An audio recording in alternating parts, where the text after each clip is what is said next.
Diascofoot, le miroir du football de la diaspora congolaise.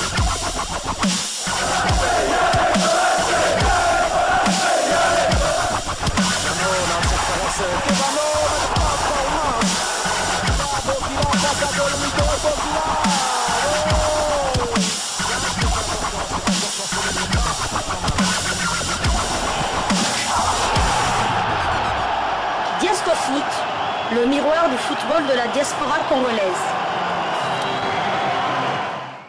Bonjour à tous, vous êtes en train de suivre Diascofoot, le miroir du football de la diaspora congolaise. Bon début de semaine, nous allons commencer notre première livraison sportive de la journée avec quelques résultats du week-end dernier. En tout seigneur, tout honneur. Commençons par l'Olympique de Marseille de Chancel Mbemba, le demi-dieu, qui est venu à bout de Montpellier SC de Dimitri Berthaud sur le score de 4-1, le dimanche 25 février 2024, en match comptant pour la 23e journée de la Ligue 1 française 2023-2024. C'est pourtant Montpellier qui était le premier à ouvrir très tôt le score, précisément à la 5e minute par le truchement d'Al-Tamari, l'international jordanien. Marseille égalisa à la 31e par l'international sénégalais Ndiaye avant que l'attaquant international gabonais Pierre-Emerick Aubameyang puisse donner l'avantage aux Phocéens à la 43e minute sur un service de l'international congolais, Chancel Mbemba Mangoulou le demi-dieu, 2-1 pour Marseille face à Montpellier score à la mi-temps. Au retour des vestiaires, Marseille continue à pousser sur l'accélérateur et obtient un penalty, transformé à la 63e minute par Aubameyang. Aubameyang inscrivit au passage son deuxième but de la soirée, le Montpellierin Sako, international malien, inscrira à la 82e minute un but contre son camp pour l'Olympique de Marseille, 4-1 score final. Battu lors de la précédente journée par Brest, l'Olympique de Marseille se relance, et occupe désormais la 9e place au classement de la Ligue 1 française 2023-2024 avec 33 points. La prochaine journée pour l'Olympique de Marseille au championnat est prévue le 2 mars 2024, en déplacement contre Clermont Foot. Au cours de cette rencontre qui ne fut pas du tout facile comme on pourrait le supposer le score au coup de sifflet final, Chancel Mbemba avait occupé une position inhabituelle en défense, positionné comme défenseur latéral droit en remplacement de Jonathan Clauss, l'international français avait en effet pris un carton jaune en fin de match contre Metz, ce qui le suspendait pour cette rencontre contre Montpellier.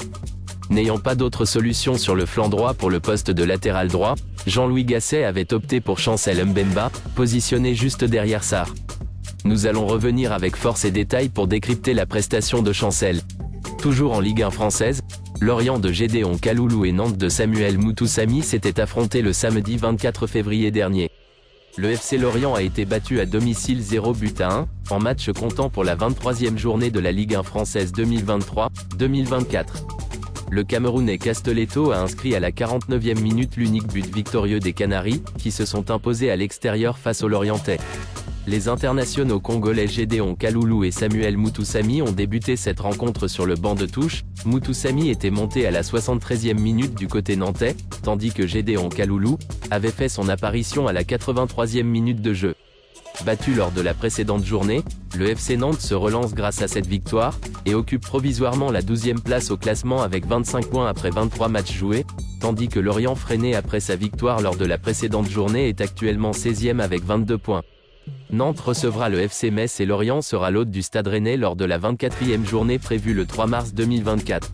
Toujours en Ligue 1, le Paris Saint-Germain de Kylian Mbappé a été accroché à domicile par le Stade Rennais d'Arnaud Kalimuendo. Un but partout au coup de sifflet final. Arnaud Kalimuendo était titulaire, il était sorti à la 66e minute de jeu. Deuxième titularisation consécutive pour Kalimuendo. Il faut noter qu'il est toujours éligible pour jouer avec les Léopards de la RDC. Cela pourrait être possible, probablement après les Jeux Olympiques de Paris pendant l'été prochain. Son club actuel, le Stade Rennais, est 7e de Ligue 1, et sans souffler dans son dos, le vent du retour de l'Olympique de Marseille pour un des tickets européens. Arnaud Kalimuendo a un temps de jeu de 1928 minutes, 9 buts marqués sur 3280 minutes possibles, 29 matchs joués sur 34 matchs possibles.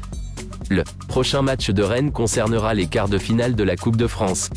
Le Puy Foot 43 Auvergne, club qui évolue en National 2, c'est-à-dire la 4e division recevra Rennes, le jeudi 29 février 2024 à 20h45 heure de Kinshasa, et 21h45, heure de Lubumbashi, au stade Geoffroy-Guichard de Saint-Étienne, pour des raisons sans doute, de capacité d'accueil pour un plus grand nombre des supporters.